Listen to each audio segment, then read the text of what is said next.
প্রিয় দর্শক, এই মুহূর্তে আমি অবস্থান করছি ফেনী ফুলগাজী আঞ্চলিক যে সড়কটি রয়েছে, প্রধান সড়ক, সেই আঞ্চলিক প্রধান সড়কে অবস্থান করছি। গত কিছুদিন আগে ফেনীতে যে আকস্মিক যে বন্যার পানি, পাহাড়ি ঢলের কারণে যে বন্যা হয়েছিল, সেই বন্যার কারণে এই সড়কটিতেই আজকে দেখছেন আপনারা সড়কে যান চলাচল করছে, জনজীবন মোটামুটি আগের চেয়ে স্বাভাবিক। কিন্তু কিছুদিন আগে যে বন্যা হয়েছিল, সে বন্যার সময় কিন্তু এই সড়কের অবস্থান এখন যা দেখছেন আপনারা এরকম কিন্তু ছিল না।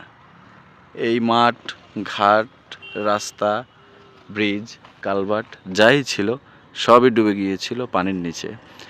এই রাস্তার উপরেই ছিল প্রায় 5 থেকে 7 ফিট পানি, যা অকল্পনীয়। এখন এই রাস্তাটি দেখলে যা কেউ আসলে অনুমান করতে পারবে না যে এখানে কি হয়েছিল।